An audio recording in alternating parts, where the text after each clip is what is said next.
Hey everyone, Claire here. I've been playing a lot of Balatro, and it's really good, but it's got a few issues.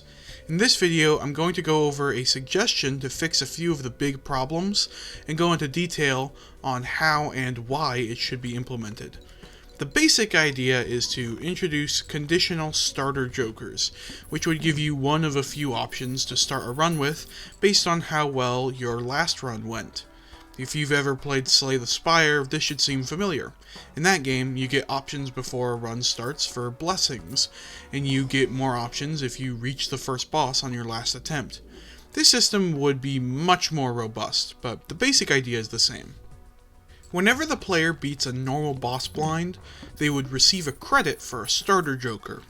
These credits could only be used on the next run, and would only have an effect if this new run 1 uses a random seed, 2 uses the same deck as the run where they earned the credit, and 3 uses an equal or lower stake than the run where they earned the credit. If all those conditions are met, the number of credits equals the number of jokers they get to choose from before the next blind. For example, say you're playing the red deck on orange stake and beat 3 bosses before deciding to start a new run. If this new run is unseeded, uses the red deck, and is on orange stake or lower, then you would get to pick one of 3 jokers to get for free at the start. Note that you could still see the first ante's blinds and tags, so you could make an informed decision. To make the system more balanced, a few extra mechanics would need to be implemented. First, the finisher boss blind and all endless mode blinds would give progress credits. These special credits would give you more joker choices just like the normal credits, but they would also work if the new run's stake is one level higher than the stake they were earned on. Using our original example, this means the orange stake run would earn credits that only applied to orange stake or lower, but would start earning credits that could be spent on gold stake if they beat the ante 8 finisher and continue into endless. There could also be a UI element when starting new runs to show players how many starter joker options they would get and why. Additionally, finisher boss blinds would award 2 credits as opposed to the usual 1. This means that beating the final boss and immediately moving to the next stake would give you the equivalent of a Buffon Pack, one of 2 jokers, so you don't need to go into endless to get a decent starter. Alright, with all the mechanics explained, now it's time to get into the game theory and what impact this system would have on Balatro as a whole. This system would have 3 main intentions. Firstly, resetting would be less necessary. Secondly, endless mode would be encouraged. And thirdly, there'd be more strategic diversity. Let's go into each of those one by one. The anti-reset stuff is pretty straightforward. Right now, the current meta is to reset the run the moment you get bad luck during the first 2 or 3 antes. In my opinion, this sucks. It discourages discovery and innovation, while also slowing down gameplay significantly. There's a few ways to approach this issue, such as making resets faster or simply making the first antes more predictable, but this starter joker system would encourage players to at least beat the first boss so they can get something for the next run while also playing the game and, having fun. The logic for the player is really simple. They could bore themselves to death resetting over and over for good seeds, but doing so would mean they wouldn't get a starter joker when they finally find the right seed. Also, even though the starter jokers wouldn't be usable during set seed runs, their existence could make seed searching easier, since you would get an extra joker to work with at the beginning. There'd have to be some sort of exclusive randomization for starter jokers so they don't interfere with the seed, but it could work. Next up, endless mode. The problem with it is that there's only 3 reasons to go into endless mode right now: high score hunting, completing specific objectives for the collection, and simple curiosity. Now, don't get me wrong, these are all legitimately good reasons to go into endless, but it completely leaves out the main method of play: deck stake win grinding. Most players will try to get to gold stake on all decks due to its scaling difficulty, clearly defined progression, and variety.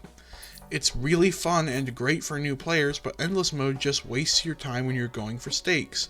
By letting players get more starter joker options for the next stake from endless mode, players would be encouraged, but not required, to play endless before moving on to the next stake. This would get players to try out Endless Mode and see if they enjoy the increased difficulty. The players who enjoy it would now learn they enjoy it faster than they would without this encouragement, and players who don't like it could ignore it while still getting a few starter choices just for winning. The third big reason for the system to exist is strategic diversity. Normally, you go for long-term strats if you're consistently beating blinds, and you go for short-term strats if you're struggling to survive or about to win. With starter jokers in mind, players can intentionally focus on short-term strategies when their run is going south to try and earn an extra credit for their next run. This wouldn't be a particularly common situation for all players, but it would be great for deck stake win grinding. Similarly, players in Anti-8 could still go for long-term strategies in the hopes of beating bosses in Endless Mode for even more credits.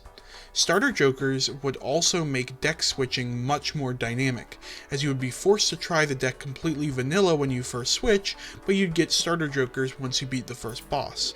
All decks would benefit from this system because all of them have a learning curve and require practice, and the starting jokers reward practicing a single deck and mastering it while gently punishing players for switching between decks.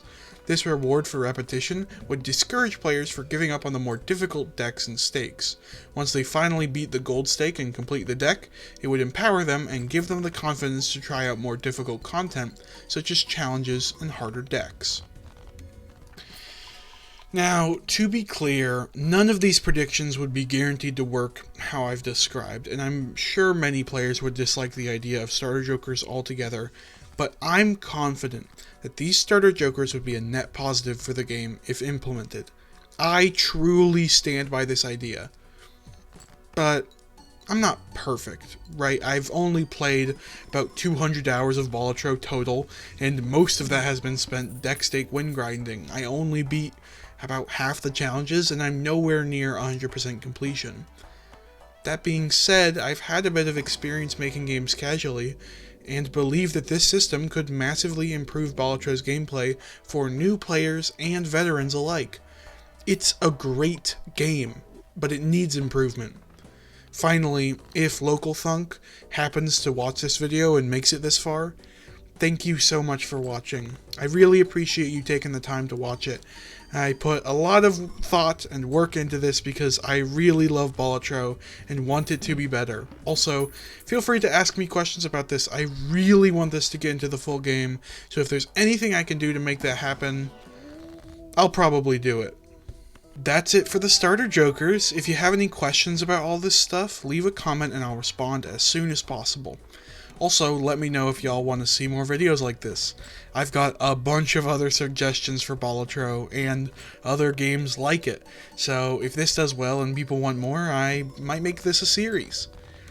Like, comment, and subscribe if you enjoyed. Thanks for watching.